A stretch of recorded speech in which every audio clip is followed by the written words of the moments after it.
बरे आहात का? आनंदी आहात? कारण आज प्रभूने आपल्याला निवडला आहे. आणि कशासाठी निवडलेला आहे? आपल्या जीवनामध्ये असलेली दुःख, संकट, आजार सगळ्यामधून मुक्त करण्यासाठी. खरं म्हणजे मत्ती 18:20 मध्ये आपण पाहतो की जिथे प्रभूच्या नावाने 2 किंवा 2 पेक्षा जास्त एकत्र जमतात तिथे प्रभू जिवंतपणे हजर असतो. यावर तुमचा विश्वास आहे का? हा, प्रभू आपल्यामध्ये हजर आहे. आणि स्तोत्राच्या पुस्तकामध्ये 94, 8 आणि 9 वचनात तो सांगतो, मी तुम्हाला डोळे दिले आहेत, मी तुमचं दुःख पाहणार नाही का? मी तुम्हाला कान दिले आहेत, मी तुमचं गाढणं ऐकणार नाही का? आपलं दुःख तो पाहतो, गाढणं तो ऐकतो. आणि म्हणून मत्ती 11:28 मध्ये तो सांगतो, तुम्ही दुःखी आहात, तुम्ही कष्टी आहात, तुम्ही भाराक्रांत आहात, तुम्ही माझ्याकडे या, मी तुम्हाला विसावा देईन. आपण कुठे जातो? आपण माणसांकडे जातो, आपण शेजारी जातो, लग्न झालेली बाई असेल तर माहेरी जाते, आपण आजारी असलो तर डॉक्टरांकडे जातो. आणि डॉक्टरांकडे जायचं नाही असं नाही, कारण बेनझीर 38 वचन 15 मध्ये सांगितलेलं आहे की वैद्य सुद्धा देवानेच निर्माण केले आहे. पण डॉक्टरांकडे जाण्याआधी आपल्या प्रभूला शरण जायचं आणि आपल्या प्रभूला एकच सांगायचं की प्रभू, तू जसं आम्ही शुभवर्तमानामध्ये ऐकतो की पेत्राच्या सासूला ताप आला होता, तू स्पर्श केला, तिचा ताप उतरला, ती तुझ्या सेवेला लागली, त्याचप्रमाणे मला ताप आला आहे किंवा माझ्या घरात हे आजार आहे की हा संकट आहे, हा गोंधळ आहे, ह्याच्यातून तू मार्ग काढ. कारण योहानाच्या शुभवर्तमानामध्ये 14व्या अध्याय 6व्या वचनात सांगितलेलं आहे की आपला प्रभू येशू मार्ग, सत्य आणि जीवन आहे. आलं तुमच्या लक्षात? तुम्ही कितीही दुःखी असा, कितीही चिंतित असा, पण जर तुम्ही प्रभूकडे गेलात तर प्रभू तुम्हाला काय करेल? 2 हात पसरवून वेंगीत घेण्यासाठी तो थांबलेला आहे. आणि ह्या प्रभूला आपल्याला बिशपांनी सांगितलं की मानव रूपात आणण्यासाठी मरिया मातेचा वापर करण्यात आला, माध्यम वापरण्यात आलं. ही जी माता आहे, ही माता सुद्धा अन्ना आणि जोखीम यांच्या उदरी जन्माला येण्याआधी अन्नाचं उदर हे निष्कलंक ठेवण्यात आलं. माझ्या प्रिय बंधूंनो आणि भगिनींनो, आता आपण पाहतो आपल्या मुलींची लग्न झाली, 1-2 वर्ष झाली की लगेच डॉक्टर, वैद्य आणि मग जे काही त्यांना सल्ले दिले जातात त्या सल्ल्याप्रमाणे ख्रिस्त सभेच्या शिकवणुकीच्या विरुद्ध सुद्धा निर्णय घेतले जातात आणि माता बनण्याचा प्रयत्न करतात. पण परमेश्वर इर्मया 29 वचन 11 ते 13 मध्ये सांगतो की तुमच्या प्रत्येकाविषयी माझ्या काही ना काहीतरी योजना आहेत आणि त्या योजना प्रभू जेव्हा आपण त्याला शरण जातो तेव्हा त्या पूर्ण करतो. आपल्या कुटुंबामध्ये काही असेल, एखादं बाळ अपंग असेल, एखादं काही आजार असेल, एखादं काही संकट असेल तर, किंवा पती दारू पीत असेल, त्याच्या मागे सुद्धा परमेश्वराची योजना अशी असते की तुम्ही प्रभूकडे आलं पाहिजे. पतीला तुम्ही प्रभूच्या चरणाशी समर्पित केलं पाहिजे. मातेकडे जी माता तुमच्यासाठी, माझ्यासाठी सतत पुत्राकडे प्रार्थना करत असते, पुत्र पित्याच्या उजवीकडे बसलेला आहे आणि माता पुत्राच्या उजवीकडे बसलेली आहे. सतत तुमची आणि माझी विनंती, आपलं गाऱ्हाणं त्याच्याकडे नेण्यासाठी. आणि अशा अन्ना आणि जोखीम या माता पित्याच्या उदरी तिला जन्माला घालताना ते वयातीत झाले होते आणि वयातीत होऊन सुद्धा ते विश्वासात होते. आपण जे आपले लोकांनी बाप्तिस्मा घेतलेला आहे त्यांना शिकवण्यात आलं असेल की जसं जखऱ्याला धूप जाळत असताना दूताने संदेश दिला, गाब्रिएल दूताने, तसाच संदेश जोखीमला सुद्धा दिला. गाब्रिएल दूताने सांगितलं की तुला कन्यारत्न होणार आहे. आणि अन्नाला पण सांगितलं, पण अन्नाला असं सांगितलं की तुला कन्यारत्न होणार आहे, ती तारणारीची आई होणार आहे. पण हे तू जोखीमला सांगू नकोस. आणि जेव्हा त्यांना मुलगी झाली आणि ती चर्चमध्ये अर्पणासाठी नेण्यात आली, त्यावेळेला फादरांनी सांगितलं, आता तिला अर्पण करू नकोस, तिला घरी ठेव, 3 वर्षाची झाल्यानंतर तिला परत आण.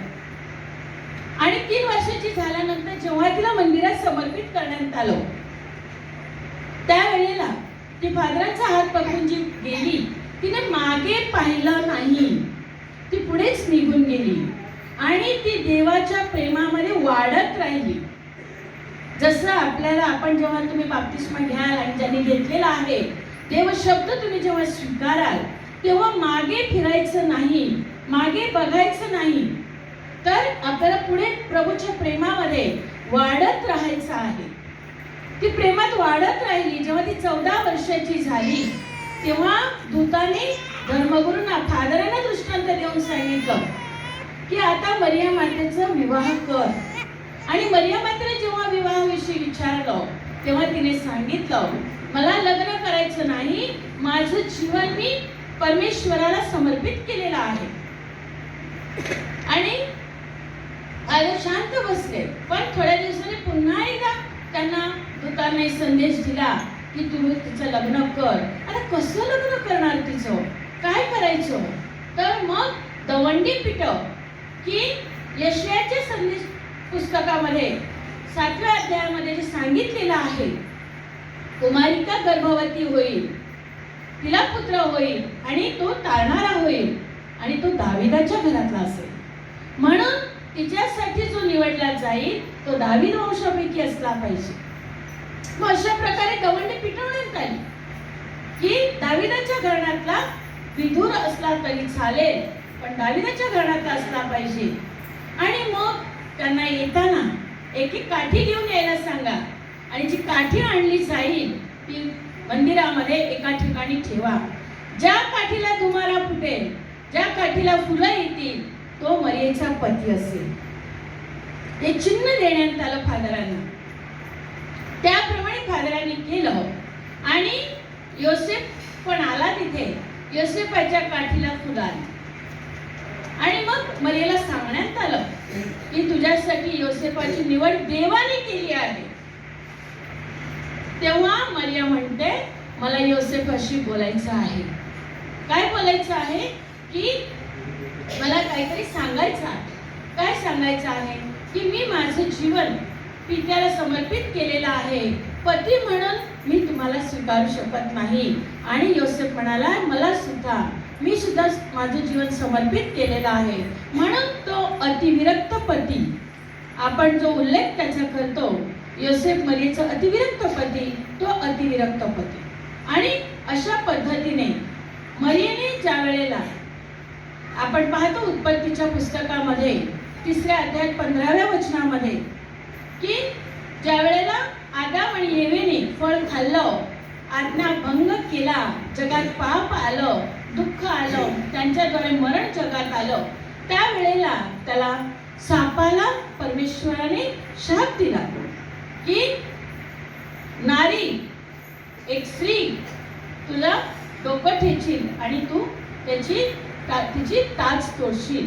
माझ्या प्रिय बंधू आणि भगिनीनो, मरिया मातेद्वारे जगामध्ये तारण आलं.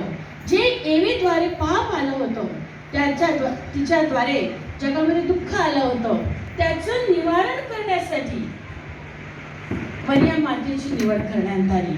आणि ती मरिया माता, माझ्या प्रिय बंधू आणि भगिनीनो, आजही आपल्यासाठी पुत्राकडे सतत आणि सतत मध्यस्थी करत असते. आपल्याला असं वाटेल की मरिया माता आता ती केव्हा 2000 वर्षापूर्वी ते सगळं होऊन गेलेलं आहे, ते बायबलमध्ये आहे, आता वास्तव्यामध्ये काय आहे? तर आपल्या वसईमध्ये घडलेली गोष्ट तुम्हाला मी सांगते.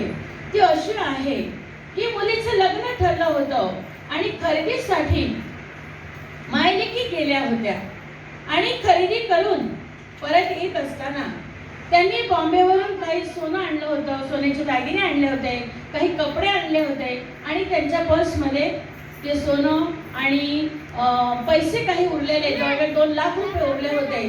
ते सगळं घेऊन ते वसई स्टेशनला एका रिक्षामध्ये बसले रिक्षामध्ये बसल्यानंतर ती मुलगी आईला सांगते की रिक्षावाल्याचं जे भाडं आहे ते तू आधीच काढून ठेव, आणि आपण ज्या वेळेला रिक्षातून उतरू तेव्हा सामान उचलून जाण्याची आपल्याला घाई असेल, म्हणून तिने रिक्षाचं भाडं हातात धरलं. सगळ्या पिशव्या हातात होत्या, मुलीच्या हातात होत्या. भाडं दिलं गडबडीमध्ये, पिशव्या घेतल्या, खाली उतरल्या आणि रिक्षा निघून गेला. रिक्षा निघून गेल्यानंतर त्यांच्या लक्षात आलं की पर्स उचलली नाही, की ज्या पर्समध्ये जवळजवळ 8 लाखाचे दागिने होते आणि 2 लाख रुपये होते, असं 10 लाखाचा ऐवज त्याच्यामध्ये होता. आणि ती पर्स रिक्षावाला निघून गेला. आई मुलीवर चिडली, रागावली आणि मुलीने काय केलं, मुलीने आपल्या पाकिटामधून रोजरी काढली, जे हत्यार मर्या मातेने आपल्याला दिलेलं आहे. हे हत्यार तिने काढलं आणि आनंदाची रोजरी तिने सुरू केली. रोजरीचं शेवटचं रहस्य संपण्याआधी जी रिक्षा निघून गेली होती तीच रिक्षा परत आली.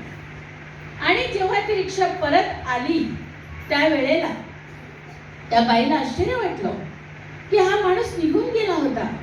आणि तो रिक्षावाला आला, त्यांनी त्यांच्या हातात पर्स दिली आणि त्यांना सांगितलं की रिक्षात बसल्यानंतर तुम्ही जे काही बोलत होतात ना ते मी ऐकत होतो आणि मला असं वाटलं बरं झालं हे पर्स विसरले, माझं आयुष्याचं कल्याण होईल, आणि म्हणून मी स्पीडली रिक्षा घेऊन गेलो.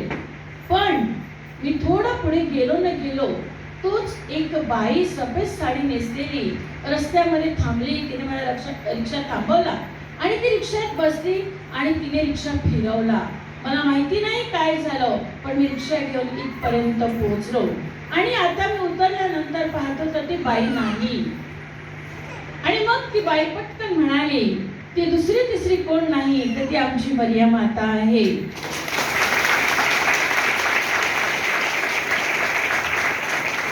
की जिला आम्ही ज्या घडीला हाक मारू त्या घडीला ती आमच्यासाठी उभी राहते. माझ्या प्रिय बंधूंनो आणि भगिनींनो, तुम्हाला सुद्धा हर घडी हर क्षणी हा अनुभव आल्याशिवाय राहणार नाही, कारण माता सतत आणि सतत आपल्यासाठी मध्यस्थी करत असते. आपली गाऱ्हाणी, आपल्या विनंत्या पुत्राकडे नेत असते. माझ्या भगिनीला जवळजवळ 13 वर्ष मुलबाळ नव्हतं आणि ही भगिनी आहे मुसलमान. तिच्या पतीला दुसरं लग्न करायचं होतं आणि म्हणून तो तिला मारत होता. मारता मारता एक दिवस त्याने तिचा डोळा फोडला आणि ती रक्तबंबाळ झाली.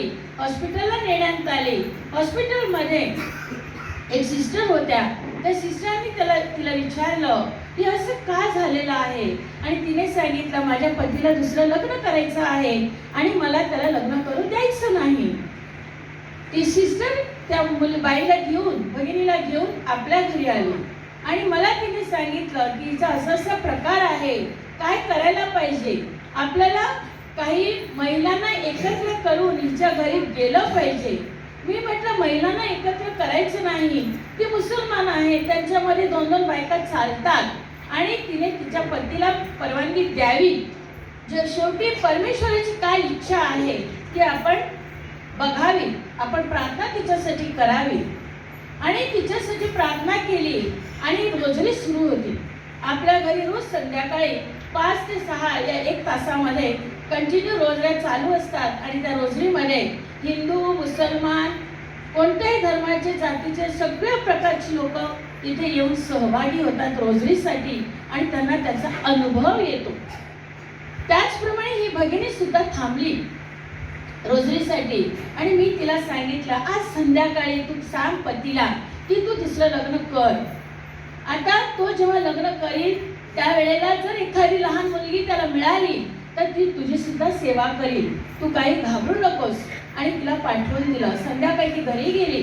पतीला तिने सांगितलं तू दुसरं लग्न कर. पती एकदम खुश झाला आणि तिला मारहाण करण्याचा थांबला. तिच्या घरामध्ये शांती आली. ती रोज रोजरीसाठी येऊ लागली. जवळजवळ 4 महिने ती रोजरीला आली आणि 4थ्या महिन्यामध्ये ती आजारी झाली. तिच्या पोटात दुखू लागलं, तिला उलट्या होऊ लागल्या आणि झोप नाहीशी झाली. मग तिला तिच्या पतीने डॉक्टरकडे नेलं. जेव्हा डॉक्टरांनी तिला चेक केलं तेव्हा डॉक्टरांनी सांगितलं की तिला परमेश्वराने आशीर्वादित केलेला आहे.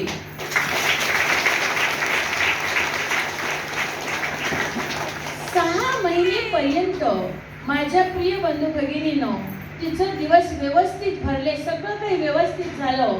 7व्या महिन्यामध्ये सोनोग्राफीमध्ये डॉक्टरांनी सांगितलं की हे बाळ अपंग होईल, हे बाळ आंधळं होईल आणि हे बाळ काढल्याशिवाय ठेवण्यात काही अर्थ नाही. ती निराश झाली, नाराज झाली.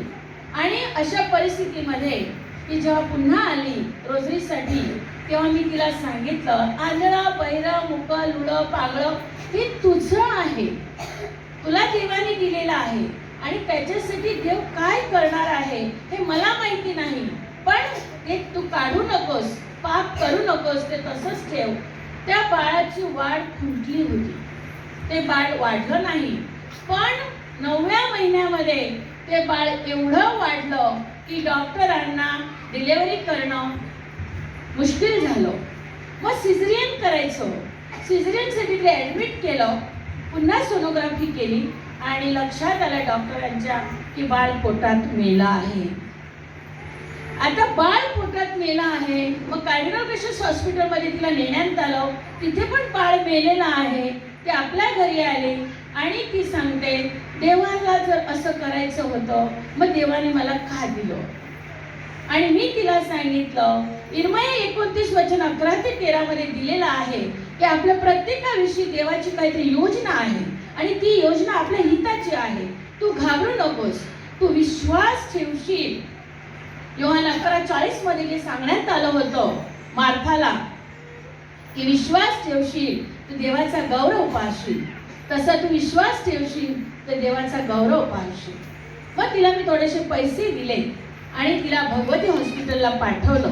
कारण ह्याच्या आधी 4-5 केसेस अशाच भगवती हॉस्पिटलला मी पाठवल्या होत्या आणि मातेने तिथे त्यांची डिलिव्हरी केली होती. ही भगवतीला गेली नाही, बॉम्बे सेंटरला नायरला गेली.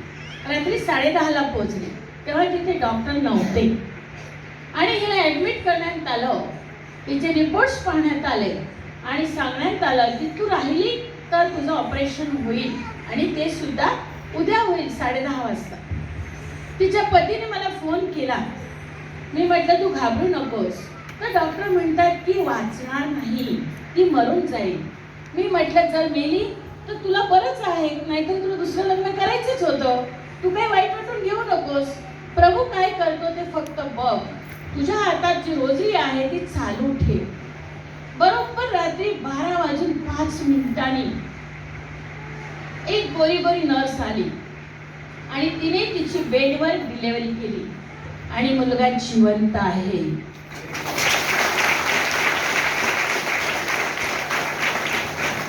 आणि तिला सकाळी डॉक्टर तपासायला आले तर तिच्या वेगेत बाळ आहे आणि रिपोर्ट सांगतात की बाळ पोटात मेलं आहे, डिलिव्हरी होणार नाही. हे कसं शक्य आहे. आणि मग तिने डॉक्टरांना सांगितलं की गोरी गोरी नर्स आली होती, ती दुसरी तिसरी कोण नव्हती तर ती मरियम माता होती. माझ्या प्रिय बंधू आणि भगिनीनो, माता आजही तुमच्या आणि माझ्या बरोबर आहे. आपल्या प्रत्येक हालचालीमध्ये ती आपल्याला मदत करत आहे. तुम्ही विश्वास ठेवला तर तुम्हाला त्याचा अनुभव आल्याशिवाय राहणार नाही. आणि तिसरी साक्ष मी तुम्हाला देईन मातेची आणि रोजरीची, ती अशी की बाळ जन्माला आलं आणि त्याच्या डोक्यामध्ये पाणी जमलं. 1, 2, 3, 4 ऑपरेशन झाली बाळाची, पण ते बाळ काही वाढलं नाही, सुधारलं नाही. ते बाळ होतं तेवढंच राहिलं. आणि अशा परिस्थितीमध्ये त्या बाळाला अनेक डॉक्टरांकडे फिरवलं. जवळजवळ 3.5 वर्षाचं ते बाळ झालं, पण हालचाल नाही. डोळ्याची उघडझाप होत होती, हातपाय वाढले नाही, बारीकच राहिले, पोट मोठंच राहिलं, डोकं मोठं राहिलं. आणि अशा परिस्थितीमध्ये अशा परिस्थितीमध्ये त्यांनी अर्नाळ्याला, आमच्या गावातली एक सिस्टर स्मिता होती, तिने त्यांच्या घरी व्हिजिट केली. त्यावेळेला ती आई रडत होती त्या बाळाला मांडीवर घेऊन. तिने सांगितलं, एकदा तू आमच्या मेरीकडे जाऊन ये. आणि ती त्या बाळाला घेऊन आपल्या घरी आली. खूप रडत होती. ती म्हणाली, डॉक्टर म्हणतात मेंदू कुजला आहे आणि ते बाळ आता मरणार आहे. आणि अशा परिस्थितीने ती सांगत होती, आई होती ती, तर ती आई सांगत होती, बाळ कधी मरेल मी वाट पाहते. आणि यशाया 49 वचन 15 आणि 16 मध्ये प्रभू आपल्याला काय सांगतो की जन्मदाती आई तान्ह्या बाळाला कधी विसरत नाही. विसरतात का? नाही. पण आपण पाहतो ना, अनेक वेळा आपण ऐकतो की बाळाला कचऱ्यात टाकलेला आहे, कचऱ्याच्या डब्यात टाकलेला आहे ना. तर प्रभू म्हणतो, एक वेळ जन्मदाती आई तुम्हाला विसरेल, तुम्हाला टाकेल, पण मी तुम्हाला टाकणार नाही. कारण तुमचं नाव मी माझ्या तळ हातावरती कोरलेलं आहे आणि तळहात माझ्या समोर आहे. या आईला मी सांगितलं की तू भिवू नकोस, हे बाळ तुला देवाने दिलं आहे, म्हणजे देवाने तुला एक चांगलं मानाचं स्थान दिलेलं आहे. कसं मानाचं स्थान दिलेलं आहे? तर गुड फ्रायडेच्या दिवशी ज्या वेळेला ख्रिस्ताची इमाज उतरवली जाते आणि ती जर तुझ्या मांडीवर दिली तर तू स्वतःला धन्य मानशील. त्याचप्रमाणे हे जिवंत बाळ तुझ्या मांडीवर दिलेलं आहे. तू वाईट वाटून घेऊ नकोस. त्या दिवशी ती बाळाला घेऊन गेली. 3 दिवसानंतर ती परत रोजरीसाठी आली आणि तिसऱ्या दिवशी रोजऱ्या करून ती ज्यावेळेला परत जात होती, देवतलाला गाडी गेली आणि क्रॉसिंग वरती तिचं लक्ष गेलं. पाठीमागे झोपलेलं बाळ उठून बसलेलं होतं. हळूहळू ते बाळ बसायला लागलं. मम्मी पप्पा दे घे बोलू लागलं. रोजऱ्या सुरू होत्या, प्रार्थना सुरू होती. आणि अशा परिस्थितीमध्ये मी दरवर्षी 2 किंवा 3 वेळा मिशन मध्ये येते ग्रुपला घेऊन. त्याचप्रमाणे मी वाड्याला आले होते. मांडव्याला मिस्सा चालू होती आणि फादर अँड्रू मिस्सा करत होते, ब्रेंडन होते. आणि अशा परिस्थितीमध्ये तो बंधू माझ्या बरोबर होता. तो मला विचारत होता की आता काय करायचं. आणि मी त्याला सांगितलं, मिस्सा संपल्यानंतर मी तुला काय करायचं ते सांगते, थोडा वेळ शांत राहा. जसं कविनेन उचललं फादरांनी, तसं प्रभूने मला दाखवलं की ते बाळ बॅडमिंटनची बॅट घेऊन धावत आहे. मी काही बोलले नाही. आमची मिसा संपली, मिशनची विजिट संपली, आम्ही घरी गेलो. आणि तो मला पुन्हा विचारतो, त्याला शाळेत पाठवू का, काय करू, नेऊन सोडू का त्याला. मी म्हटलं, तू घरी जा, तुला आज देवाने काय बक्षीस दिलेलं आहे ते तुला तिथे गेल्यावर समजेल. आणि आश्चर्य असं की जसा तो गेला, त्याची गाडी गेली, तसं तो मुलगा बॅडमिंटनची बॅट घेऊन गेट मध्ये खेळत होता.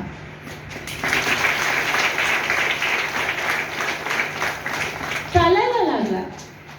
रोजऱ्या सुरू होत्या आणि त्याला शाळेत पण पाठवलं. आता मुलगा चालतो, सगळं काही व्यवस्थित आहे. आता प्रार्थनेची काही एवढी गरज नाही. आपण थोडे बेसावध होतो आणि शैतान खूप हुशार आहे. कुठे आणि कसा हल्ला करायचा तो त्याला माहिती आहे. कारण पेत्राच्या पहिल्या पत्रात 5व्या अध्यायात 8व्या वचनात आपण वाचतो की जेव्हा आपण प्रार्थना करतो तेव्हा शैतान चौताळतो.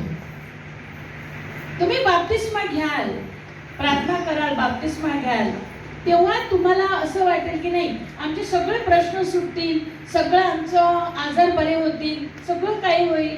नाही, तर कदाचित शैतान तुमच्याकडे जास्त हल्ले सुद्धा करेल. कारण आतापर्यंत तुम्ही त्याच्या हातात होतात. आता त्याच्या हातातून निसटून तुम्ही प्रभूकडे येत आहात. तो सहजासहजी तुम्हाला सोडणार नाही.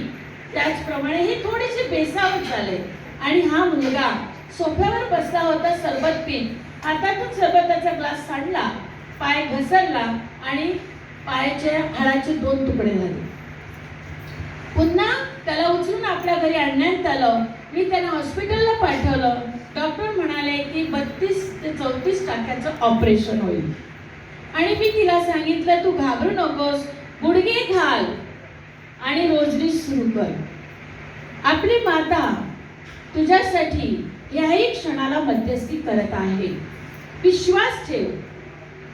आणि मग डॉक्टरने एक्सरे काढला, हाडात हाड घुसलं होतं, ते काढण्यासाठी डॉक्टर म्हणाले ऑपरेशन खूप मोठं होईल. आणि अशा परिस्थितीमध्ये रोजरी जशी सुरू झाली तशी हाड बरोबर सरळ झालं आणि 2 हाडाच्या मध्ये 1 सेंटीमीटरचा गॅप निर्माण झाला आणि फक्त 2 टाक्याचं ऑपरेशन झालं. आणि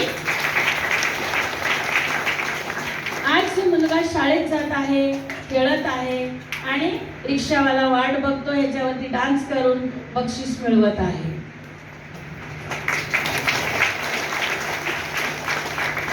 तर माझ्या प्रिय बंधू आणि भगिनींनो, तुम्हाला प्रार्थना शिकवली जाते, शिकवली जाईल, पण एक लक्षात ठेवा, प्रार्थना म्हणजे परिवर्तन. जेव्हा तुमच्यामध्ये रोजरी सुरू होईल त्यावेळेला मातेचा संदेश तुम्हाला लक्षात ठेवावा लागेल. कारण जी माता कुमारिका माता झाली त्यावेळेला समाजात तिची शितू झाली असेल, तिचे अपमान झाले असतील, पण ती त्याच्यावरती ओरडली नाही, भांडली नाही, तर त्या प्रत्येक घटनेवरती ती मनन चिंतन करत राहिली. तसं आपल्या जीवनामध्ये जे दुःख आहे, जे संकट आहेत, जे आजार आहेत, ज्या मानापमानाच्या गोष्टी आहेत, त्या बोंबाट न करता त्याच्यावरती मनन चिंतन करून परमेश्वराला मातेद्वारे त्या अर्पण करायला शिका. आणि ते अर्पण केल्यानंतर तुम्हाला लक्षात येईल की माता तुमच्या बरोबर आहे आणि तुमच्या सगळ्या गोष्टी ती तुमची गाऱ्हाणी पुत्राकडे नेत आहे आणि पुत्र पित्याकडे देऊन तुमच्या सगळ्या गोष्टींवरती तुम्हाला उपाय मिळाल्याशिवाय राहणार नाही. पण प्रार्थनेमध्ये तुमच्या सातत्य असलं पाहिजे. नाहीतर आज केली, उद्या केली नाही, परवा केली नाही, तर आपण थोडी जरी बेसावध झालो तरी सुद्धा तो आपल्यावरती हल्ला करायला तपलेला आहे. तिने आपल्या उदरामध्ये असताना पुत्राला सेवेचे धडे दिले. ती गरोदर असताना तिच्या मावस बहिणीच्या सेवेसाठी ती डोंगराळ प्रदेशात गेली. हे सेवेचे धडे, नम्रतेचे धडे, दयाळू, कनवाळूपणा तिने तिच्या पुत्राला उदरातून दिला. पुत्र मानव झाला, आपला स्वभाव त्याने धारण केला. पण ज्या वेळेला त्याचा बाप्तिस्मा झाला, पवित्र आत्मा त्याच्यावरती उतरला. तुमच्यावरती सुद्धा पवित्र आत्मा उतरेल. आणि पवित्र आत्मा जेव्हा उतरला तेव्हा तो त्याला अरण्यात घेऊन गेला. पण अरण्यात कशासाठी गेला, एकाकी कशासाठी गेला, तर परमेश्वराच्या वचनामध्ये जीवन जगण्यासाठी लागणारी कृपा आणि लागणारा आशीर्वाद मिळवण्यासाठी, प्रार्थना करण्यासाठी. आणि प्रार्थना करून प्रभू येशूने मानवी स्वभावावरती मात केलेली आहे. आपण काय म्हणतो, तो देवाचा पुत्र होता, त्याला काय हरकत आहे ते सहन करायला? नाही, त्याने प्रार्थना करून, त्याग करून, उपवास प्रार्थना करून. कारण आपण पाहतो मत्तेच्या शुभवर्तमानामध्ये 4थ्या अध्यायामध्ये की ज्या वेळेला त्यांनी 40 दिवस तिथे उपवास केला, प्रार्थना केली, त्यावेळेला सैतानाने त्याला गाठलं. आपल्याला गाठतो की नाही? हर घडी हर क्षणी सैतान आपल्याला गाठतो ना. मग आपल्याला काय करायचं नसेल ते पण आपण करून जातो, जे बोलायचं नसेल ते पण आपण बोलून जातो. कारण ती वेळच तशी खराब असते. तुम्ही रोमकरास पत्र जर पाहिलं, नवा करार जर पाहिला, रोमकरास पत्र 7वा अध्याय 16 ते 21 वचन, की आपल्याला जे करायचं नाही ना तेच आपल्याकडून करून घेतलं जातं. जे आपल्याला बोलायचं नाही ना तेच आपण बोलून जातो. आणि जिथे जायचं नाही ना तिथेच आपण जातो. कारण काय? कारण आपल्यामध्ये मूळ पापाचा डाग आहे. बाप्तिस्माद्वारे डाग धुतला जातो, पण स्वभाव बदलण्यासाठी आपल्याला प्रार्थनेची गरज आहे. आपल्याला मातेच्या मध्यस्थीची गरज आहे. आणि माता आपल्यासाठी मध्यस्थी करण्यास सतत आणि सतत तयार आहे. ती आपल्याला एकालाही तिच्या पुत्रापासून हरू देऊ इच्छित नाही. आणि म्हणून योहानाच्या शुभवर्तमानामध्ये 2ऱ्याच अध्यायामध्ये आपण पाहतो कानागावी पाण्याचं द्राक्षरसात रूपांतर केलं, त्यावेळेला तिने नोकरांना काय सांगितलं? तिने नोकरांना एकच सांगितलं, तो जे काय सांगेल ते करा. आणि आज तुम्हाला आणि मला तेच सांगत आहे की तो काय सांगतो ते तुम्ही करा. आणि तो तुम्हाला आणि मला काय सांगतो? मत्तेच्या शुभवर्तमानामध्ये 6व्या अध्यायामध्ये 33व्या वचनामध्ये की तुम्ही नीतिमत्वासाठी झटा, नीतिमान बना. कारण आपल्याला खाण्याच्या, पिण्याच्या, राहण्याच्या चिंता आहे. त्या 6व्या अध्यायामध्ये 26 ते 34 वचनात आपण वाचतो की पाखरांकडे पहा, ते कापणी करत नाहीत, ते पेरणी करत नाहीत, त्यांची मी काळजी घेतो. गवत आज उगवलं आहे, उद्या जळणार जाणार आहे, त्याची मी काळजी घेतो. तर तुम्हाला मी कसे सोडीन? पण 33व्या वचनात सांगतो की तुमची काळजी मी कधी घेईन माहितीये? तुम्ही नीतिमत्वासाठी झटाल. तुम्ही मारामारी करणार, तुम्ही भांडणं करणार, तुम्ही राग मनामध्ये ठेवणार, मग तुमची केलेली मध्यस्थी पोहोचणार नाही, केलेली प्रार्थना पोहोचणार नाही. कारण अनेक बंधू भगिनी मला भेटतात आणि सांगतात, आम्ही 8 रोजऱ्या करतो, 9 रोजऱ्या करतो. आता आपला मरिया मातेचा सण येईल, आता आपण नोवेना सुरू होईल 30 तारखेपासून, आणि त्याच्यामध्ये आपण मातेचा सन्मान करणार आहोत. आणि मातेचा सन्मान करण्यासाठी, नोवेना करण्यासाठी आपली लोक, आमची लोक काही इर्ल्याला जातात, काही बँड्राला जातात. आता बहुतेक लोक वेलंकनीला, चेन्नईला जातील मातेचा सन्मान करण्यासाठी. आणि मातेचा सन्मान करत असताना कुटुंबामध्ये शांती नाही, कुटुंबामध्ये आनंद नाही. आणि इमाजीला हार घालणार, इमाजीला साडी नेसवणार, परंतु घरातल्या आईला मान देणार नाही, घरातल्या आईला चहा देणार नाही. एक अशी घटना घडलेली आहे की आई आजारी होती आणि आईला कम्युनियन द्यायला फादर आले होते, धर्मगुरू आले होते. आणि ती धर्मगुरू कम्युनियन घेऊन आलेले असताना आईची बेड खराब झाली होती. आईने लग्नी संडास बेडमध्येच केलं होतं. कम्युनियन देऊ शकत नव्हते फादर, म्हणून फादर परत गेले आणि 2 तासांनी परत आले. परत आल्यानंतर तीच स्थिती. आणि मग अशा स्थितीमध्ये फादरांनी आजूबाजूच्या लोकांना बोलवलं आणि त्या आईला साफ केलं, तिला कम्युनियन दिलं. आणि तिला कम्युनियन दिल्यानंतर फादर चर्चमध्ये परत गेल्यानंतर जी बाई, जिची सासू ती आजारी होती, ती परत आली आणि तिने पाहिलं की तिला कम्युनियन दिलेला आहे, साफसूफ केलेला आहे. तेव्हा ती त्या बायकांना शिव्या देऊ लागली की तुम्हाला इथे याची गरज काय होती, तुम्हाला कोणी सांगितलं होतं, तुम्ही का तुला साफसफाई केली? मग त्या ज्या बाईने साफसफाई केली होती तिने धर्मगुरूंना फोन करून सांगितलं की तिला आम्ही साफसफाई केली तर आम्हाला एवढं सगळं शिव्या खाव्या लागल्या. आणि मग फादरांनी त्या बाईला विचारलं तर ती म्हणाली, मी माझ्या नवऱ्याला सांगते तर तिला नेऊन वृद्धाश्रमात टाक, पण माझा नवरा ऐकत नाही, म्हणून मी तिची काळजी घेत नाही. बघा, आणि ही बाई आता नोवेनाचे 9 दिवस चर्चमध्ये इमाजीला साडी नेसवण्यासाठी, रोजची साडी बदलण्यासाठी, हार फुलं वाहण्यासाठी पुढे असणार. पुढेच दरवर्षी ती असते आणि यंदा पण ती असणार. आणि फादराने तिला सांगितलं की घरातल्या आईला जर तू कपडे बदलू शकत नसेल तर देवळातल्या मातेची साडी बदलून काय उपयोग आहे? तुझी प्रार्थना कशी पोहोचणार? बरोबर ना? कारण प्रार्थना नोवेना करण्यासाठी लोक इथून चेन्नईपर्यंत जातात आणि चेन्नईपर्यंत गेल्यानंतर त्यांना अनुभव येतो की आमची प्रार्थना पोहोचत नाही, माता आमची प्रार्थना ऐकत नाही. 13 वर्ष सतत नोवेने केले, 13 वर्ष, पण पतीची दारू सुटली नाही. पती अजून दारू जास्त पीत होता. आणि 13 वर्ष ती चेन्नईला जाऊन तिथे माऊलीला सांगत होती की एकतर माझा नवरा मरू दे, नाहीतर माझ्या नवऱ्याची दारू सुटू दे. पण काही तिची प्रार्थना पोचली नाही. कारण यशाच्या पुस्तकामध्ये 59 अध्यायामध्ये 1 ते 3 वचनामध्ये दिलेलं आहे की तुझं गाणं मी ऐकणार नाही, एवढे कान मंद नाही, आणि तुला आशीर्वादित करणार नाही, एवढे हात तोकडे नाही, पण तुझ्यात आणि माझ्यात असलेला अपराध तू दूर कर. अपराध काय होता हिचा अपराध एकच होता, जन्मदात्या आई बरोबर ही बोलत नव्हती. इतकंच नाही तर सासूला हिने बाजूला एकटीला ठेवलेलं होतं. नंदा तिच्या माहेरी येऊ शकत नव्हत्या आणि ही स्वतः माहेरी जात नव्हती. आणि अशा परिस्थितीमध्ये ती प्रार्थना करत होती. मग प्रार्थना तिची कशी पोहोचणार? आणि मग एक दिवस ती आपल्या घरी आली.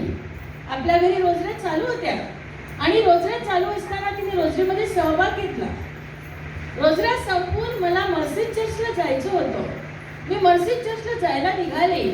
तिने मला सांगितलं की आज तू अशी प्रार्थना कर की माझा नवरा मेला पाहिजे. माझा नवरा जर आज रात्री मेला ना का मी तुला 2 दिवसानंतर काहीतरी भेट घेऊन येईन. मी तिला सांगितलं तुझी भेट नको आणि तू पण इकडे येऊ नको. तू आधी स्वतःमध्ये काहीतरी बदल कर. तू प्रार्थना कर की तुझी सासू बरी आहे, तुझी आई बरी आहे, तुझ्या नंदा बऱ्या आहेत, सर्वांबद्दल तुझ्या तक्रारी आहेत. कोणालाच तू चांगले शब्द बोलू शकत नाहीस. नाही, त्या माझ्यावर असं वागतात तसं वागतात. म्हटलं मत्ते 7:12 मध्ये तू बघ वाचून की तू जशी त्यांच्याशी वागशील तशीच ते तुझ्याशी वागतील.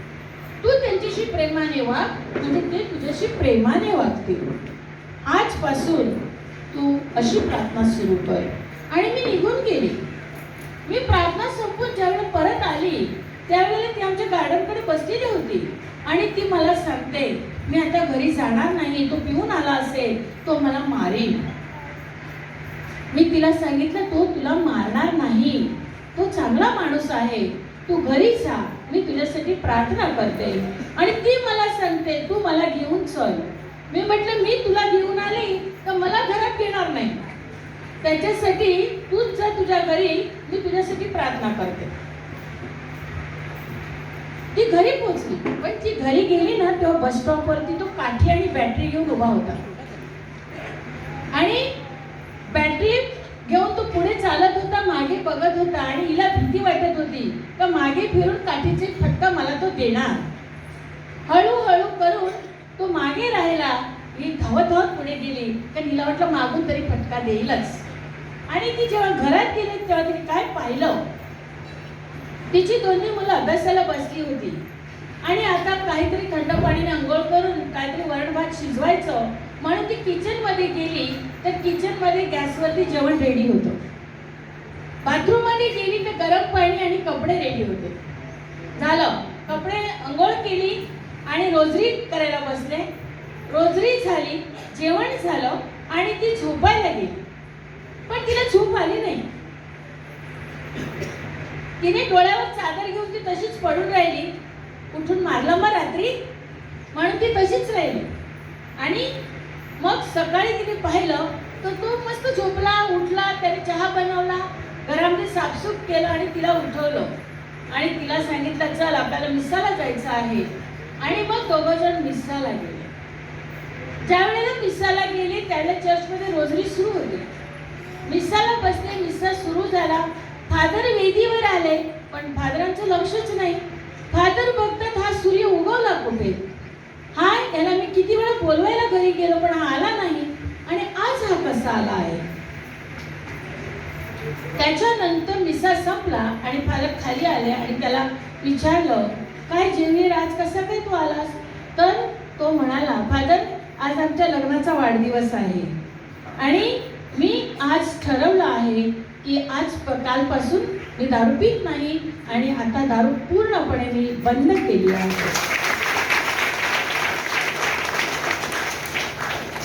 5 दिवसानंतर हा जोडपा सायकलवर डबल सीट आला आणि मग मी तिला विचारलं आता मी करू का प्रार्थना.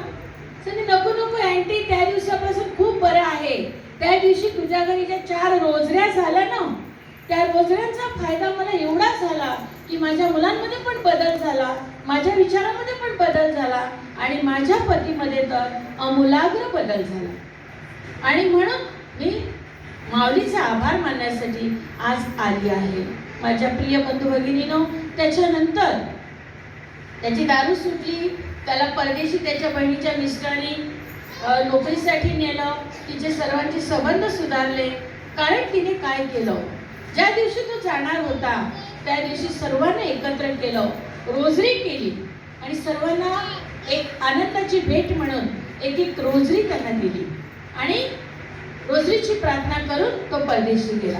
आता छान आहे, आता बंगला तिला बांधलेला आहे आणि आनंदामध्ये राहत आहेत. पण मी त्यांना सांगितलं, ज्या दिवशी तुमची रोजरी चुकेल त्या दिवशी सैतान तुमच्यावरती हल्ला करेल. कारण रोजरी ही सैतानाच्या विरुद्ध मातेने दिलेले फार मोठं हत्यार आहे आणि ते हत्यार आपल्याला सतत आणि सतत वापरायचं आहे. आणि म्हणून माझ्या प्रिय बंधू आणि भगिनीनो, आपल्या मातेला सतत आणि सतत हाक मारत असताना आपलं अंतःकरण मातेप्रमाणे निर्मळ, नितळ, शुद्ध असलं पाहिजे. सेवाभावी जीवन आपलं असलं पाहिजे. आपल्या मुखावर ताबा असला पाहिजे. कारण आपण स्वतःला धार्मिक समजतो, पण आपल्या मुखातून कधी कधी बरे वाईट शब्द निघतात आणि त्याच्यासाठी आपल्याला मुखावर ताबा मिळवून काय जे काही घडेल त्याच्यावरती शांत राहून मातेप्रमाणे मनन चिंतन करून आपली विनंती मातेला द्यायची आहे आणि माता आपल्यासाठी मध्यस्थी करणार आहे. प्रभूचा गौरव असो आता आणि सदा सर्वदा.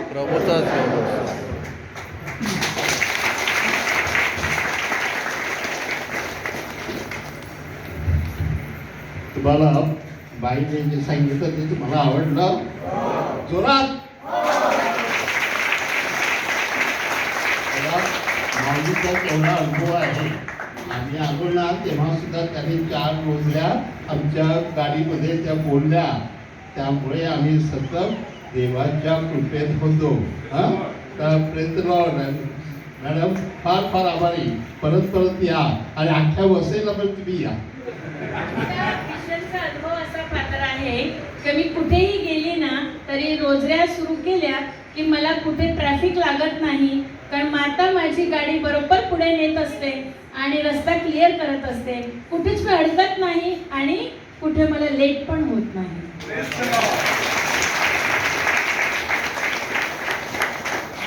आता सगळ्यांनी उभे राहा.